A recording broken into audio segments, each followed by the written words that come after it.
Eh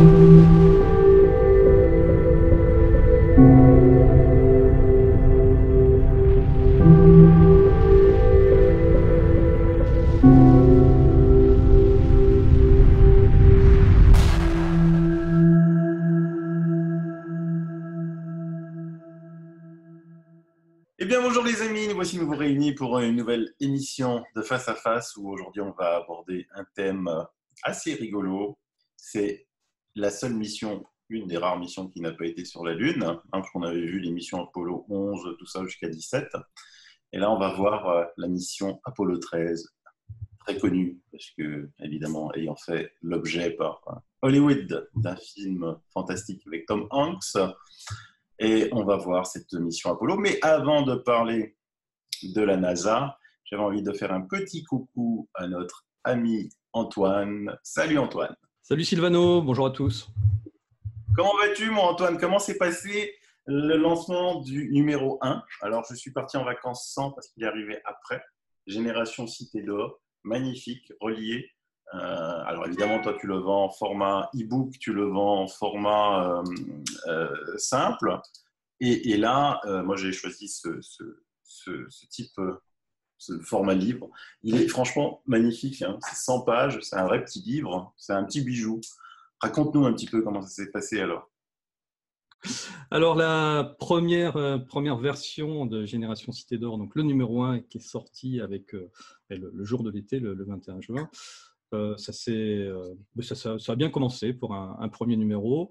Donc effectivement, on a fait deux versions et là on continue toujours à faire deux versions. La version papier qui est à 10 € et la version collector avec le goodies collector qui est un peu plus cher. Et il y en a très peu, hein. Donc tu as vraiment une version ultra rare. Dans 10 ans, tu verras, elle sera cotée des milliers et des milliers d'euros, j'en suis sûr. Non, en tout cas, voilà, ça a très bien commencé. Tous les auteurs qui ont participé à ce premier numéro étaient tous ravis du résultat. Le produit fini était vraiment très bien, voilà, très bien ficelé. Au niveau de l'imprimeur, on était très satisfait du résultat qu'il nous a donné. Et puis, bien, comme c'est un magazine trimestriel, eh bien, l'aventure continue. Donc là, on est en pleine campagne de précommande pour le numéro 2. C'est comme je te l'avais expliqué, on ne passe pas par le circuit des kiosquiers, des marchands de journaux, pour des raisons et économiques et écologiques, parce que imprimer 30 000 exemplaires pour ensuite en mettre plus de 25 000 à la poubelle, moi, ça m'énerve un petit peu. Donc voilà, on est passé par le système de précommande. Donc si vous voulez pouvoir avoir ces numéros de Génération Cité d'Or, il faut passer par la précommande Ulule. Et on a un petit stock sur le site générationcitédor.com où vous pouvez aussi, si vous avez manqué la période de la campagne de précommande, vous avez encore de la chance de pouvoir en commander, mais il n'y aura pas de réédition. Et donc, c'est un collectif d'auteurs. Et ça, c'est important de le dire. C'est-à-dire que ce n'est pas le magazine de Miasme TV, c'est le magazine d'auteurs qui sont des auteurs qui passent sur des web TV. Par exemple, il y a Jean-Pierre Ecma qui vient de chez toi. Il y a des auteurs qui viennent de Miasme TV, mais aussi d'autres web TV. Ce sont des conférenciers, et puis ce sont aussi des auteurs de livres qui n'ont jamais forcément voulu aller sur des web TV et qui préfèrent travailler sur le livre. Voilà. En tout cas, comme j'avais déjà expliqué dans une des émissions, ce ne sont que des articles de fond. Chaque article fait entre 6 pages pour les plus petits et on arrive à du 15-16 pages pour les plus gros articles. Et on va sur les thématiques, sur beaucoup de thématiques différentes. Alors, à un moment donné, on nous a dit, oui, mais vous faites comme du Top Secret. Non, on ne fait pas que comme du Top Secret. En fait, on va de Top Secret Magazine à Nexus, en passant par InExplorer, en passant par Utrea. Voilà. En fait, on ne s'interdit aucun sujet.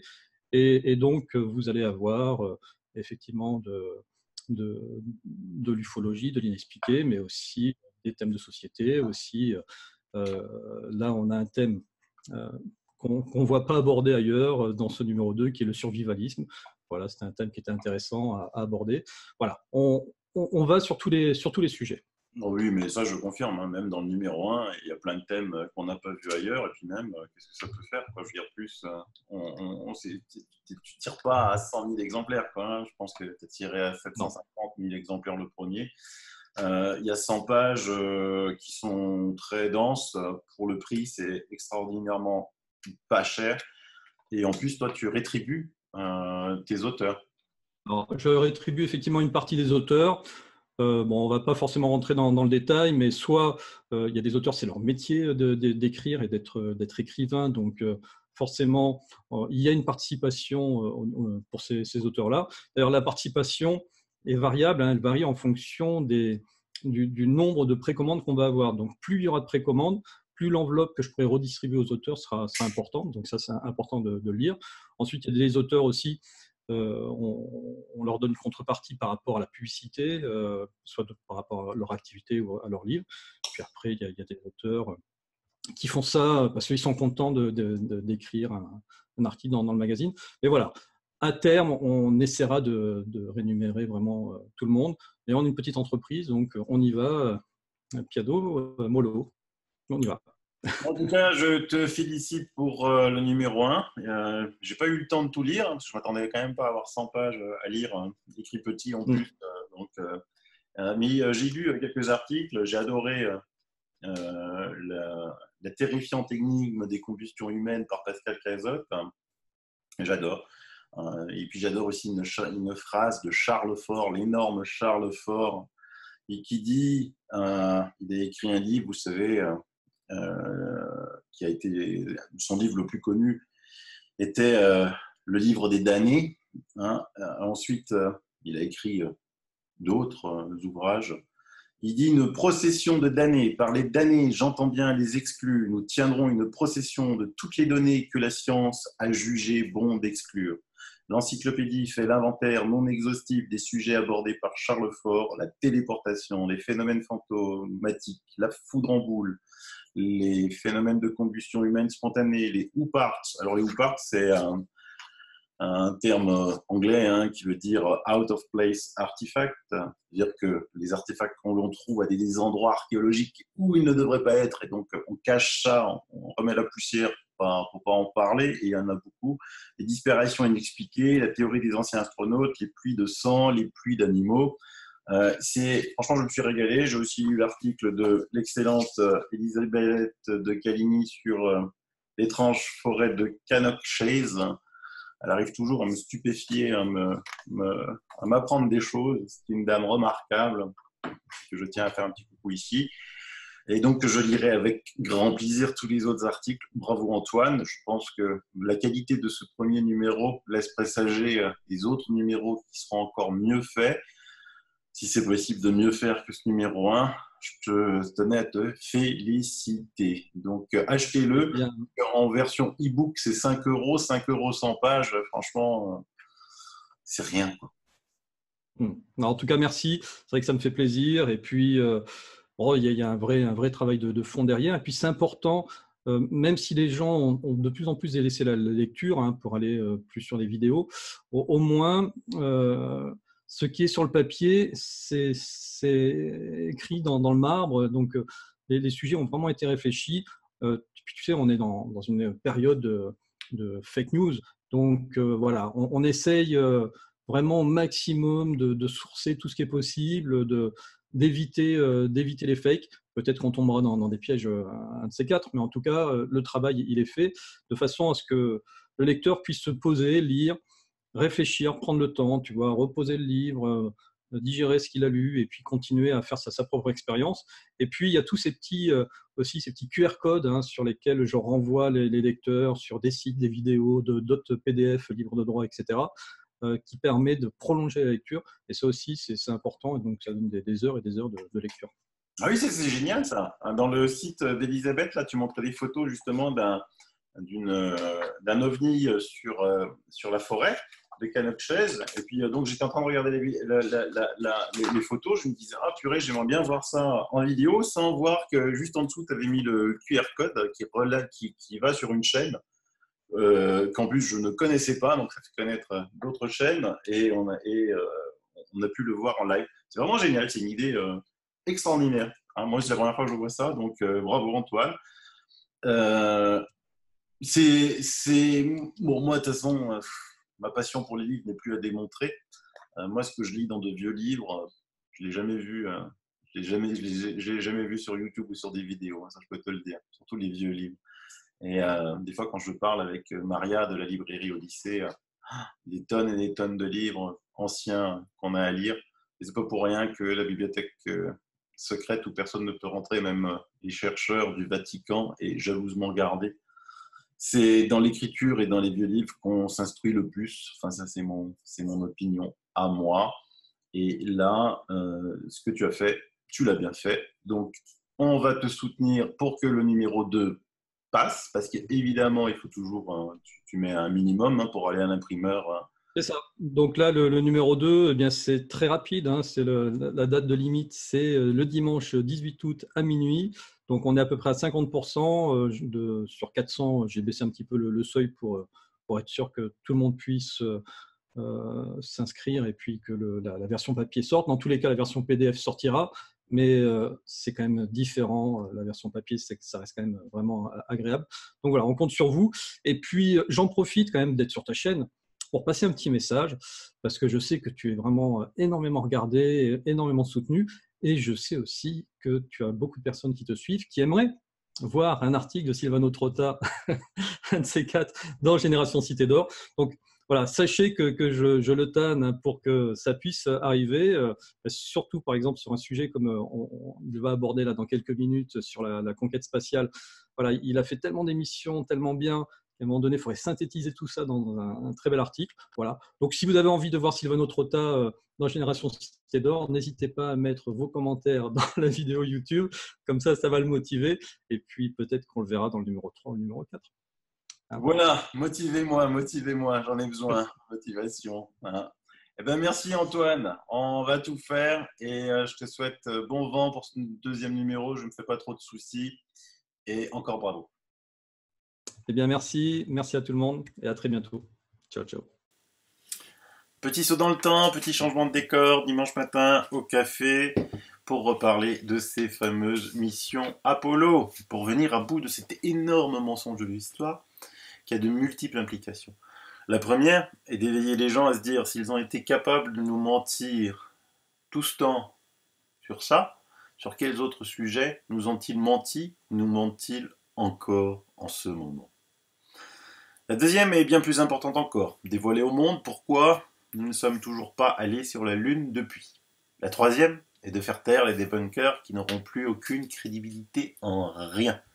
Car ces derniers, malgré leurs efforts, ne peuvent en aucun cas répondre à ces trois questions essentielles. La première est pourquoi l'homme n'est pas retourné sur la Lune.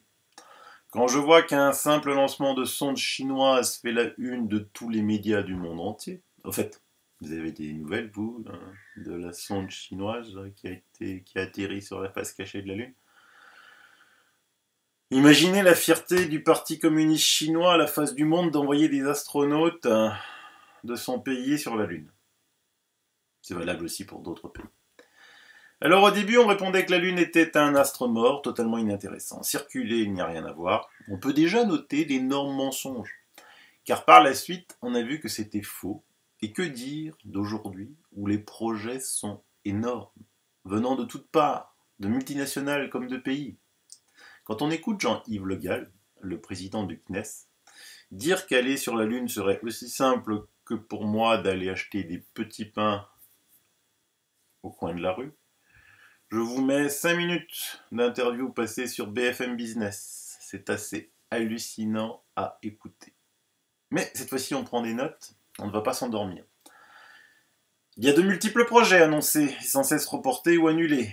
Et là, il y en a à nouveau beaucoup. Tous annoncés pour avant 2025.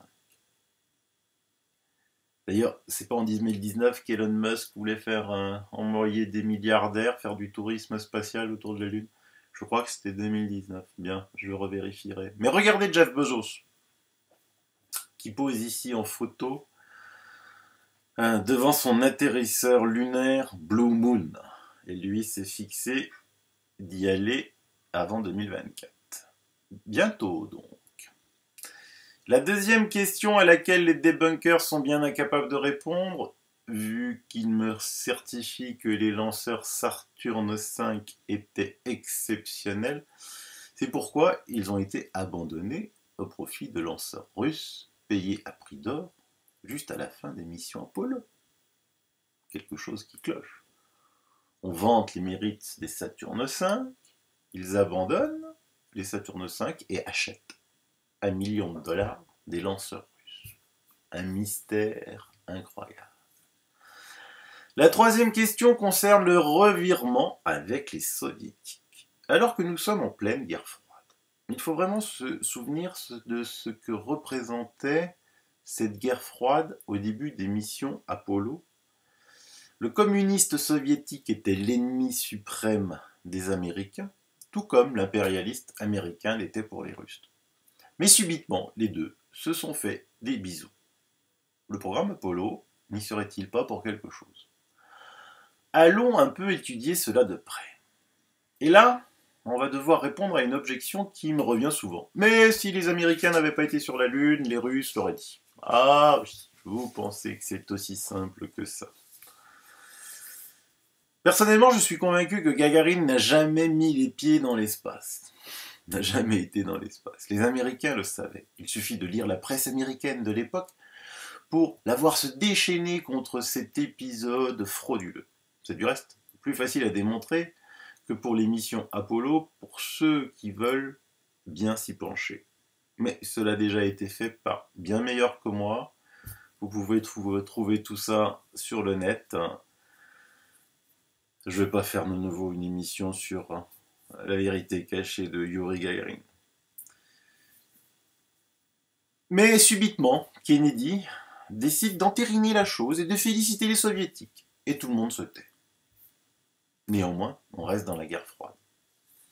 Mais en 1972, adieu course à l'espace, une coopération étonnante s'était mise en place qui voit le jour en 1972.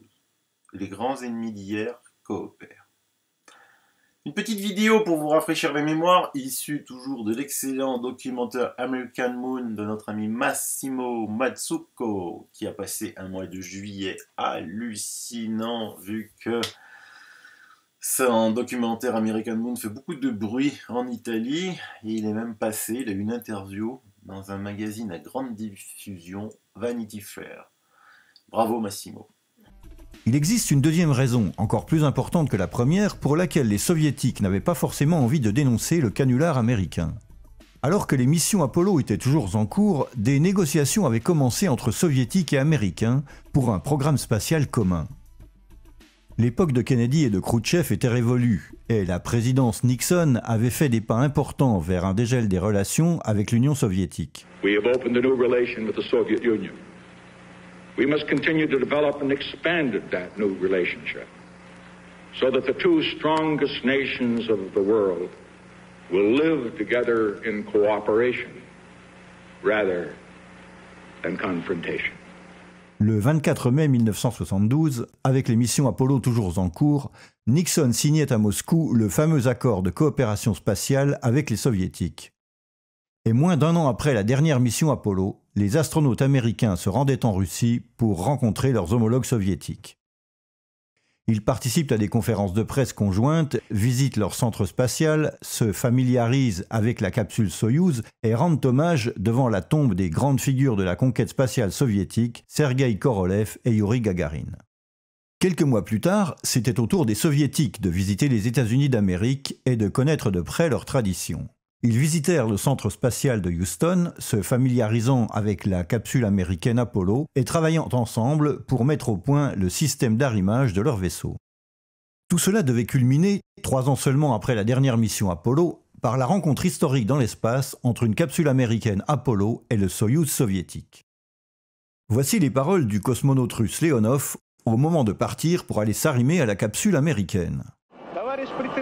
Chairman of the State Commission, the crew of the Soyuz spaceship is ready for the joint flight with the American spaceship Apollo.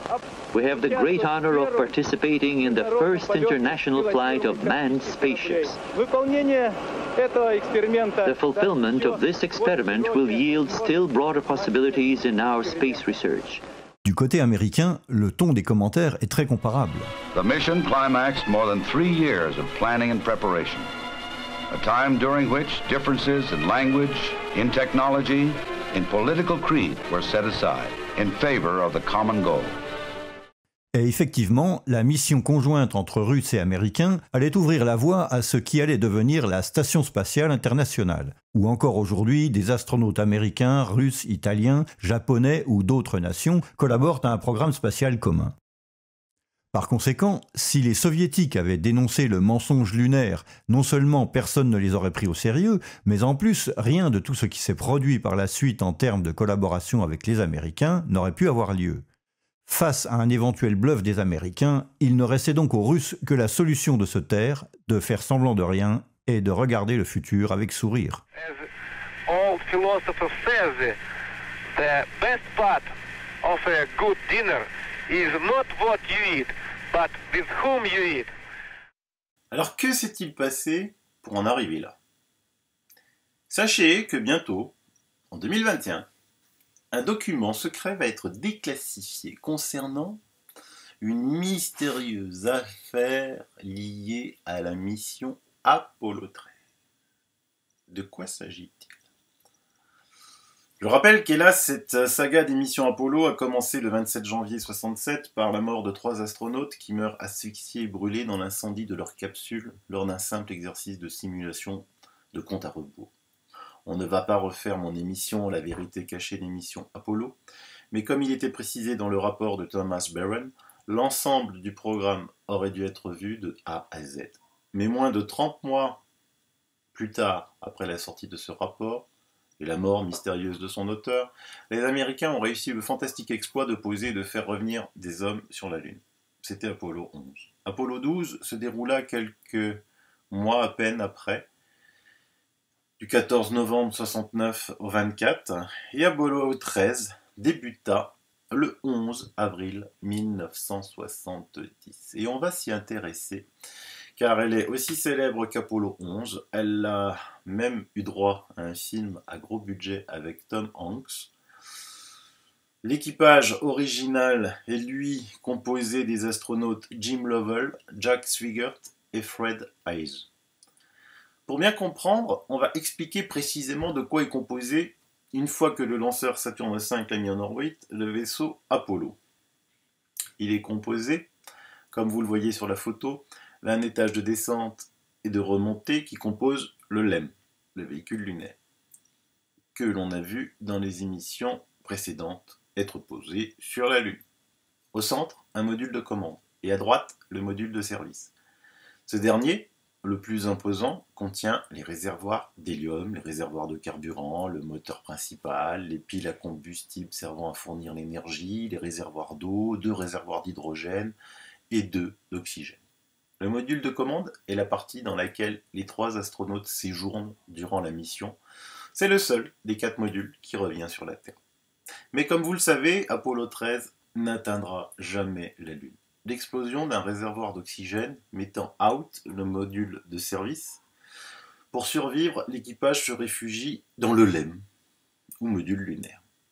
Le LEM, ne pouvant faire demi-tour, doit néanmoins contourner la Lune pour revenir sur Terre. Étant indépendant en production d'oxygène, les astronautes y trouvent une cellule de survie. Je ne vais pas m'intéresser ici à comment 3 astronautes ont pu vivre, manger, respirer, faire leurs besoins naturels dans un espace aussi petit que le LEM. Car il faut bien savoir que c'est en gros une boîte de conserve géante composée d'une partie avant de 2,34 m de diamètre et 1,07 m de profondeur. C'est le haut, vous voyez, de la photo que je vous montre. Les positions en haut de la photo. Les 2 astronautes sont debout et non assises. En fait, le LEM est prévu pour 2 puisqu'il n'y a que 2 astronautes qui descendent sur la Lune. L'arrière de la cabine est encore plus petit. 1,37 m x 1,42 m x 1,52 m de haut. Vous devriez vous amuser avec une grosse boîte à carton à construire cela pour voir ce que cela représente. Le schéma est idéaliste. car vous voyez un astronaute allongé tout son long, hein, avec de l'espace qui lui reste au bout du pied et en haut de la tête. Bah oui, mais si vous prenez une personne de taille moyenne 1m75, vous ne le casez pas ainsi. Bref, admettons pour cette émission que nos 3 gaillards tiennent là-dedans pendant 6 jours. Ce qui me semble à moi impossible, mais ce n'est pas le sujet de l'émission, car il y a aussi la cargaison importante qui devait rester sur la Lune. En effet, le LEM transporte un générateur thermoélectrique à radioisotope au plutonium 238, destiné à rester sur la Lune. Et qui, hélas, ne peut s'écraser sur Terre n'importe où, ce qui est surprenant, car la charge du plutonium est contenue dans un blindage qui est censé résister à la rentrée atmosphérique. Mais les Américains, alors que peu d'années auparavant faisaient exploser des bombes nucléaires à ciel ouvert, leur demandent, dans un souci d'écologie, très connu des Américains, que les restes du module lunaire s'écrasent le plus loin possible de toute terre habitée. On fait plonger le module de commande dans la fosse des Tonga, profonde de 10 km. Sympa pour la fosse, vu la pression que représente 10 km d'eau, je ne sais pas si l'idée était très bonne. Ça, c'est la version officielle racontée par la NASA, relayée partout comme sur Wikipédia. Sauf que problème, si ce générateur était destiné à rester sur la Lune, il est évident qu'il se trouvait dans le LEM. Or, quoi qu'il arrive, le LEM est éjecté avant la rentrée dans l'atmosphère. On va m'objecter que la séparation aurait pu mal se passer, sauf que les minutes des astronautes étaient comptées, ils sont dans le froid, plus d'ordinateur, plus d'eau. Ce qui vaut des infections urinaires. Fred Haise a de la fièvre, la teneur en CO2 est à un niveau dangereux, et on leur demande d'effectuer encore une lourde et dangereuse correction afin d'aller amérir dans la fosse des Tonga, loin de toute habitation, et surtout loin de tout témoin. Mais tout se termine bien. L'équipage et le module de commande sont récupérés par un navire d'assaut amphibie, l'USS Iwo Jima. Allons observer cela de près. Photo référencée catalogue NASA AP13-S70-356-31. Jim Lovell, au centre, fait des gestes dans le radeau de récupération pendant qu'un plongeur de la marine positionne la cage d'ascenseur. Fred Haise est sur le côté gauche du radeau, avec Jack Swigert en partie caché derrière lui. Tout beau, tout frais, tout rasé.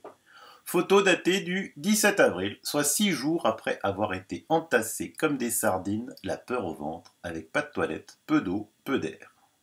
Votre bon sens vous dit pas qu'ils ont une bonne tête tout de même. Notez le blanc immaculé de leur combinaison, qui donne l'impression d'être neuve.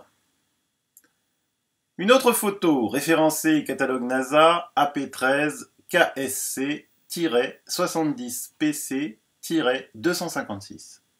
Jack Swigert est élevé à l'hélicoptère de récupération après l'accident. Il est nickel, rasé de près. Photo AP13 KSC 70 PC 0130. Fred Haise à gauche, Jim Lovell et Jack Swigert émergent de l'hélicoptère de récupération à bord du porte-avions Iwo Jima. Photo AP13-70-H-652 des hélicoptères de la marine descendent au filet pour récupérer les nageurs de sauvetage de l'équipe de démolition sous-marine de la marine américaine. Et maintenant je vais vous mettre encore une photo, la P13 S70-356-06-HR, des gaillards en pleine forme. Perso, si ces 3 gaillards qui viennent de passer 6 jours, c'est long 6 jours et 6 nuits, sans presque dormir, avec de la fièvre, avec des infections urinaires, ont cette tête-là, franchement, chapeau bas les gars. L'Amérique peut fêter ses héros. Maintenant, nous allons faire comme en mathématiques. En sciences physiques, nous allons partir d'une hypothèse pour savoir si celle-ci tient la route. J'en profite ici pour signaler à mes nouveaux abonnés que j'ai déjà fait 3 émissions sur les missions Apollo. La vérité cachée des missions Apollo tome 1 et tome 2, American Moon. J'ai fait une émission sur le lanceur Saturne V intitulée Mission Apollo, bientôt échec et mat. Et enfin une émission sur la Lune qui s'appelle La vérité cachée de la Lune. Toutes ces émissions contiennent dans le descriptif les sources que je cite et que je ne remets pas à chaque nouvelle émission. Sinon cela va vite faire ancien catalogue de la Redoute. Donc justement, dans mon émission sur le lanceur Saturne V, j'ai démontré que ces derniers n'avaient pas la puissance requise pour emmener tout le poids que représente les missions Apollo en orbite suffisamment élevée pour aller sur la Lune. Il y a de nombreux sites techniques américains qui prouvent cela. Et donc en prenons l'hypothèse que le lanceur ne peut pas les emmener, on peut se demander où il les emmène. Puisque la fusée Saturne, on la voit décoller. Ça c'est un fait indéniable. La théorie largement admise est que la fusée, une fois hors de portée des caméras, s'incline et part se cracher quelque part dans l'océan Atlantique. Il n'y a aucun astronaute à bord, rassurez-vous. Le jour J, quand ils doivent revenir, on les largue avec une autre capsule, identique au module de commande, mais sans toute cette technologie, à partir d'un avion, cette fois-ci toujours au-dessus du Pacifique. Du reste, n'avez-vous jamais remarqué une chose étonnante, alors que les navires de récupération sont toujours positionnés à quelques centaines de mètres ou à quelques kilomètres de l'endroit où la capsule va atterrir, on n'a jamais eu droit à un gros plan caméra du moment où cette capsule rentre dans l'atmosphère. Cela m'a toujours intrigué. Voilà les hypothèses en fonction de la vitesse et l'altitude acquises par le lanceur Saturne V. Donc on voit les zones probables de chute si ce lanceur n'a pas la puissance nécessaire. Sauf que, il y a eu vraiment un hic avec le lancement d'Apollo 13. Car en fouillant les archives russes et hongroises, on s'aperçoit, grâce à mes nouveaux amis Google Chrome Translate, je peux avoir maintenant des pages entières de langues que je ne connais pas qui s'affichent en français.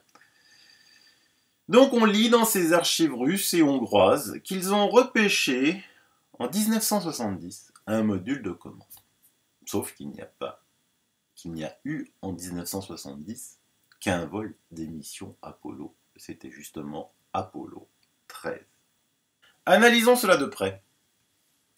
Je vous mets, comme d'habitude, dans le descriptif, les liens de mes sources.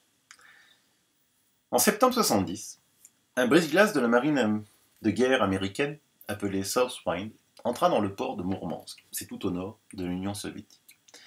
Et le lendemain, on peut lire, dans la presse locale, l'article suivant. Le 6 septembre 1970, dans le port soviétique de Mourmansk, le module de commande Apollo capturé par un chalutier de pêche soviétique dans le golfe de Gascogne a été remis solennellement à l'équipage étonné du brise-glace américain Southwind. Au même moment, des journalistes hongrois, équipés d'appareils photo bien sûr, se trouvaient dans le port secret de Mourmansk. Cette visite, qui était la première visite d'un navire de guerre américain dans un port soviétique depuis la Seconde Guerre mondiale, était assez inattendue pour l'équipage. En juin, quand ils ont quitté leur domicile, il n'était pas question d'entrer dans les eaux territoriales soviétiques. Seul le capitaine était au courant. 3 officiers de la marine américaine ont pris la capsule Apollo sur la jetée déserte. Du côté soviétique, la capsule a été transmise par 4 personnes vêtues de manteaux identiques. On se doute de quelle officine ils appartenaient. Alors, Monsieur Wade, rédacteur en chef de l'encyclopédie Internet américaine Astronautics, affirme que le brise-glace est arrivé pour une visite de courtoisie. Voyons. Gobez cela, braves gens. Comme à leur habitude, ce n'est pas un mensonge éhonté qui effraie les débunkers professionnels. On a hélas la preuve de ce mensonge éhonté, car figurez-vous que ce brise-glace a un canon installé à l'avant, mais qu'il a été démonté quand il est parti, en juin, pour laisser de la place à un objet de gros volume, comme le prouvent les photos suivantes. À droite, le brise-glace entrant dans le port de Mormant. À gauche, à l'état habituel. Le démontage de ce canon a eu lieu quand il a quitté son port en juin, donc il savait déjà. Monsieur Wade, le rédacteur en chef, nous raconte que le brise-glace a récupéré la capsule BP-1227, perdue un an plus tôt. Encore une perte de la NASA. Truc de dingue, tout ce qu'ils perdent. Je ne vais pas refaire ici le catalogue de tout ce qu'ils ont perdu, des photos originales, des bandes son, des missions Apollo, en passant par les plans du LEM, etc. Alors c'est quoi cette capsule BP-1227 ? C'est une capsule simulateur de masse pour les lanceurs, mais aussi de tests pour l'impact avec l'eau, d'essais de flottaison pour tester les parachutes. Voici en photo la BP-1227, donc, exposée devant un musée avec sa plaque. Donc, on veut nous faire croire qu'en plein programme Apollo, alors que 2 missions se sont déjà posées sur la Lune, les Américains non seulement continuaient à tester leurs capsules, mais qu'en plus, ils les perdaient. Mais, prenons l'hypothèse, rentrons dans leur jeu, que cela soit une vulgaire capsule de test sans valeur, ayant été perdue. On ne sait quand. On le verra plus tard. Alors, pourquoi un employé de l'ambassade des États-Unis, dénommé Harben, est arrivé en urgence à Mourmansk? Pourquoi, bizarrement, dans la foulée de ce transfert, Thomas Paine, alors directeur de la NASA, a-t-il démissionné? Pourquoi l'Union soviétique a-t-elle invité la presse hongroise, alors fidèle allié, pour venir photographier la cérémonie? Et surtout, pourquoi cette affaire a été classée top secret? En effet, les documents sur cet échange ne seront déclassifiés qu'en 2021. Vous allez me dire, c'est bientôt. Si une décision n'est pas prise pour prolonger le secret. Diantre! Tout cela pour une capsule de sauvetage. L'affaire mérite d'être étudiée de plus près. Côté russe, cette affaire n'est pas sortie du port de Mourmansk. Côté américain, voilà 4 minuscules encarts dans 4 journaux différents. The New York Times, page 16. Le Tipton Daily Tribune, page 10. The Albuquerque Journal, page 5. Et The Water Daily Courier, mais qui lui est daté du dimanche 2 mai 71, bien après les 3 autres qui avaient fait des articles début septembre 70. Donc notez les ridicules encarts. On est au courant uniquement parce que les Hongrois ont parlé. Alors ensuite, les Américains ont raconté qu'ils ont perdu cette capsule en 1968 déjà. Sauf que dans la journée, cet objet sur la mer est énorme et scintille au soleil. La nuit, un gyrophare se met en route. On apprend aussi que les services secrets américains ont déployé des efforts herculéens pour empêcher les soviétiques de s'en emparer, avec énormément de moyens techniques. Tout cela pour une malheureuse capsule. On continue dans les explications les plus ridicules. Au début, selon un communiqué d'un porte-parole de la NASA, cette capsule est tombée d'un navire américain en 68. Et la NASA n'a pas réussi à la retrouver, décidément. Malgré les appels de capitaines de plusieurs navires qui auraient vu cette capsule. Mais ce n'est que le début. En 69, selon Wade, la capsule est à nouveau perdue. Pour la 2e fois. Excusez-moi, mais la capsule avait déjà été perdue en 68, ok. Et pour la perdre une seconde fois en 69, il faut d'abord la retrouver. Mais il n'y a pas eu de découverte. Car le porte-parole de la NASA en 70 déclare « Nous n'avons pas pu la retrouver ». Ensuite, la capsule, déjà perdue donc 2 fois, 68 et 69 selon Wade, aurait, début 1970, navigué sur un navire en provenance d'Angleterre. Et, écrit Wade, la capsule a de nouveau disparu dans la mer. Sa 3e perte. Là, ça prouve que les débunkers de la NASA, mais ils ont aucune honte à raconter n'importe quoi. N'importe quoi, c'est juste terrifiant quand on analyse. 68, 69, 70. Y a-t-il eu beaucoup de pertes par capsule?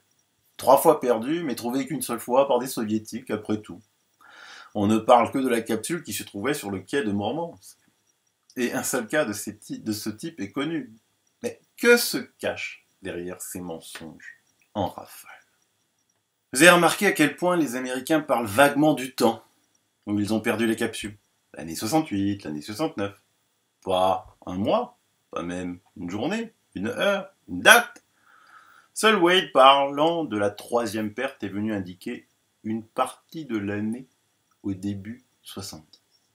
Pendant ce temps, tous les marins enregistrent l'heure des événements, non pas en fonction du début, du milieu ou de la fin des années, mais en fonction des dates, jours, heures, minutes de l'événement. Et la grande NASA, non. D'où la conclusion suggérant que la date exacte de la perte de la capsule qui est apparue plus tard à Mourmansk est le secret principal de l'histoire. Il a été jugé extrêmement indésirable que les Américains signalent la date exacte de la perte de la capsule de Mourmansk. Pourquoi donc? Peut-être parce que cette date pour la perte de la capsule coïncide-t-elle étroitement avec la date d'un autre événement très important de l'histoire spatiale des missions Apollo. Par exemple avec le lancement d'Apollo 13, qui a débuté le 11 avril 1970. En effet, si les marins soviétiques ont découvert la capsule au moins une heure, ne serait-ce qu'une heure, avant le début du lancement de la mission Apollo 13, cette découverte ne peut pas être reliée à Apollo 13. Même chose si la découverte s'est produite bien plus tard que ce lancement. Et encore une fois, il n'y a aucune raison de garder les dates secrètes. Par contre, si la capsule est trouvée peu de temps après le début, les Américains peuvent, comme ils le font là, essayer de donner des explications, mais les doutes subsistent. En effet, le 11 avril 70, Apollo 13 semblait se diriger vers la Lune, avec l'équipage à son bord. Après environ une semaine, l'équipage devait s'immerger dans l'océan Pacifique. Et un tel effet sera affiché, comme d'habitude, en fanfare sur toutes les chaînes de télévision du monde. Mais alors, pourquoi quelques heures après le décollage d'Apollo 13, les navires soviétiques ont trouvé, de l'autre côté de la Terre, dans l'Atlantique, une capsule spatiale sans fenêtre et porte? Pour les Hongrois, il ne fait aucun doute que cette capsule n'a pas émergé du fond des mers, elle n'a pas été larguée du pont d'un navire, elle est tombée d'en haut du ciel, le soir du 11 avril 70, quand Apollo 13 a été lancé. Diantre! Figurez-vous que, quelques jours avant le lancement d'Apollo 13, les exercices les plus puissants de la marine soviétique ont commencé et que des dizaines de navires de guerre soviétiques sont entrés dans l'Atlantique. On peut lire dans la presse que le 14 avril, donc ils sont bien partis bien avant du RSS, 60% des sous-marins stratégiques et jusqu'à 40% des forces restantes en état de préparation permanente, ainsi que la formation de groupes de frappe de la flotte ont été constitués secrètement dans l'océan Atlantique, dans la mer de Norvège et dans la mer de Barents. 40 sous-marins ont été déployés, dont 10 navires nucléaires, 21 navires de surface, 8 navires auxiliaires, ainsi que l'ensemble de la force aéronautique. 10 régiments d'aviation. Pourquoi donc des exercices? À 15h, le 15 avril, la flotte du Nord a commencé à déployer un deuxième niveau de sous-marins stratégiques. Au total, 87 sous-marins et navires de surface, 12 sous-marins flottants et navires auxiliaires ont été impliqués. Fin de citation. Pourquoi les Russes ont déployé autant de moyens dans l'Atlantique Nord? Pour tout le personnel de la marine soviétique, il s'agissait d'exercices ordinaires, d'une ampleur certes inhabituelle. Et très peu d'entre eux savaient que l'opération spéciale la plus importante serait mise en œuvre, la capture dans l'Atlantique de la capsule lunaire Apollo 13. Il est totalement évident que les Russes, surveillant de très près les précédentes missions Apollo, ont très vite analysé que celle-ci était fictive. ils ont eu tôt fait de calculer la vitesse réelle du lanceur Saturne V pour s'apercevoir que ces derniers ne pouvaient atteindre que l'orbite basse terrestre, totalement insuffisante pour atteindre l'orbite lunaire. Je vous remets les schémas des différentes hypothèses.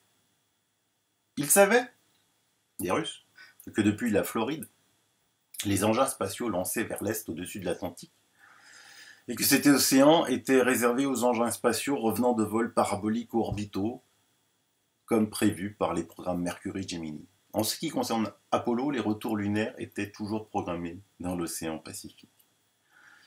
Les navires de reconnaissance soviétiques ont surveillé les lancements des missions Apollo 9, Apollo 10, Apollo 11 en mars, mai et juillet 69. 2, 4 et finalement 7 navires de reconnaissance radio ont été envoyés dans les eaux neutres à proximité du site du lancement. Le repérage a apparemment permis d'établir la zone de chute des capsules mannequins, on va les appeler comme ça, Apollo. Sinon, ils n'auraient pas trouvé la capsule de Mourmansk. L'océan Atlantique est trop grand, mais il est important de réaliser qu'avant la capture de cette capsule, l'URSS, outre ses soupçons, n'avait évidemment aucune preuve matérielle du canulaire lunaire. Mais pour obtenir justement des preuves matérielles, une opération spéciale était requise. Du reste, je vous mets dans les liens une émission passée sur France Inter en 2014 qui nous apprend que le sous-marin soviétique K8 avait reçu des hommes et du matériel supplémentaire. C'était du matériel d'écoute et des spécialistes radio à l'écoute de la flotte américaine. Les Russes, à la surprise générale, ont anticipé les Américains dans la récupération de cette capsule.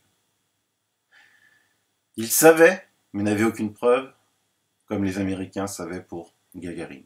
Il leur fallait donc une preuve. Quelle preuve plus gigantesque que de récupérer le module de commande avant la fin de la mission en cours. Pour cela, il leur fallait de la chance, car l'océan est vaste. Il leur fallait néanmoins des moyens technologiques, de la surveillance radio.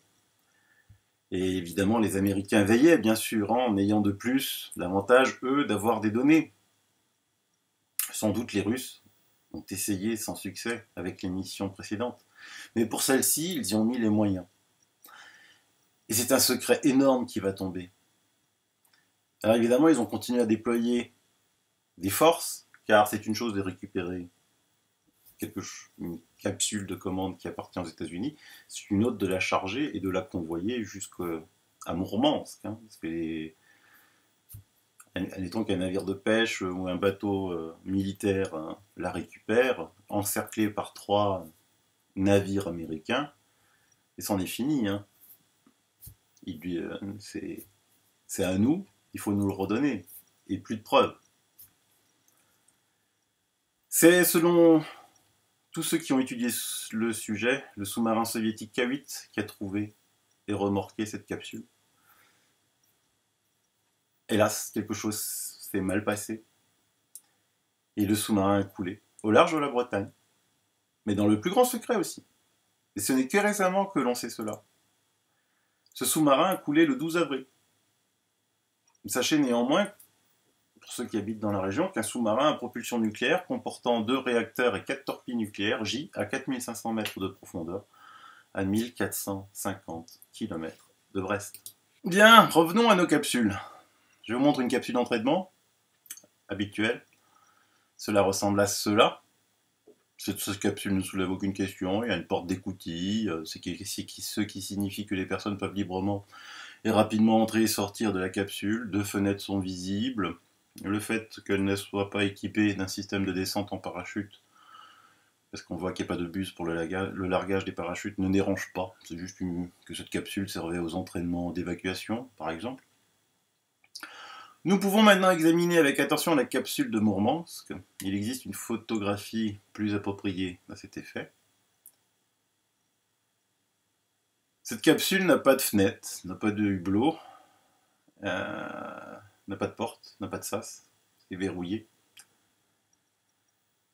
Et on va la comparer avec la capsule repêchée par la NASA d'Apollo 13. On revient à la capsule de Mourmansk. regardons maintenant la surface de la capsule. Faisons attention aux vastes zones de gris foncé sur sa surface. Quelques traînées grises individuelles sur une surface plus claire. En bas, noirci au carbone, c'est le signe d'un largage de la stratosphère. Le SAS est mystérieusement plus blanc que le reste. La lettre S de la NASA, 1 cm plus basse. Et le SAS est fermé par des écrous. À quoi servirait une telle capsule d'entraînement si on ne peut pas entrer et sortir? Aucune trace de rouille, aucune trace de corrosion, mais ce qui exclut un long séjour en mer. C'est très corrosif, surtout pour un matériau qui n'est pas marinisé, c'est-à-dire adapté au milieu marin. La capsule de Murmansk n'avait pas de protection thermique, par conséquent, elle ne pouvait pas voler en haute, s'il y avait des astronautes dedans bien sûr, en haute atmosphère. La capsule n'a pas pu être larguée en parachute depuis un avion de transport parce qu'en cas de chute d'un avion, la capsule vole à une courte distance de l'avion, après quoi le système de parachute entre en vigueur et il n'y aurait pas pu y avoir ces traces noircies en bas d'échauffement important. Alors, à quelle hauteur la capsule de Murmansk a-t-elle volé? Nous supposons que la capsule est tombée de la hauteur qui se situe entre le plafond du vol des avions de transport, environ 10 km, et l'orbite terrestre basse, environ 200 km. C'est-à-dire que la capsule est tombée des couches assez hautes de la stratosphère. Ce n'est peut-être donc une cellule d'entraînement, et elle ne peut pas venir d'une mission Apollo si celle-ci avait été vraiment en orbite. Donc les soviétiques ont sorti une capsule spatiale américaine de l'océan Atlantique, une composante du programme de vol lunaire Apollo tombée de l'espace. Tombée de l'espace proche. La capsule a l'aspect, vous voyez, d'un cône tronqué. Une telle capsule envahit les couches denses de l'atmosphère à l'envers et légèrement inclinée par rapport à son axe longitudinal. Par conséquent, le fond de la capsule est brûlé plus fortement que les parois latérales. Et ceci est clairement visible sur la photo à droite, figure 6. Le bas, son bord est visible, est devenu noir. Alors quel type de capsule se trouve devant nous? Elle ne s'entraînait pas, n'était pas en orbite et s'envolait de la stratosphère. Nous avons donc affaire à un mannequin du vaisseau spatial Apollo et son numéro est 13. Car l'affaire se déroule en 70 et cette année, la NASA n'a lancé que Apollo 13. Alors les Russes ont peut-être un petit peu falsifié les données pour pas montrer, vu qu'il y avait la presse hongroise, que c'était vraiment une capsule de la NASA. C'est peut-être pour ça que, en remettant NASA, ils ont fait quelques petites erreurs. C'était une grosse monnaie d'échange, parce qu'ils savent que les Américains savaient qu'ils l'ont analysé de A à Z et qu'ils ne pouvaient pas continuer leur mensonge. Avec la capture du mannequin de la capsule d'Apollo 13, l'URSS a eu l'occasion d'accroître la pression sur les Américains. Plus vous en savez, plus vous pouvez demander en échange du silence. Et les dirigeants soviétiques ont décidé d'utiliser cet atout majeur et ils ont demandé beaucoup. Car pour négocier avec les Américains sur les questions les plus importantes de la politique mondiale, il faut avoir des armes de négociation. L'URSS ferme les yeux sur la supercherie américaine avec la Lune, et en retour, les États-Unis commencent à coopérer avec l'URSS sur les plans politiques, économiques, spatiaux. Et il est significatif que la capsule, qui a été rendue en septembre 70, et comme par hasard, un mois plus tard, en octobre, de nouvelles négociations sur la coopération dans l'espace ont été engagées.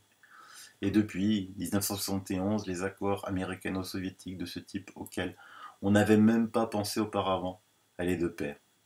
Sans oublier les aspects purement économiques, c'est à la même époque que l'embargo sur le blé a été levé, que les Américains ont vendu du blé aux Soviétiques, bien en deçà du cours mondial. Et il y avait aussi, c'est dans les années 70 que la NASA a décidé de d'arrêter son programme Apollo, c'est-à-dire de ne plus lancer Apollo 20.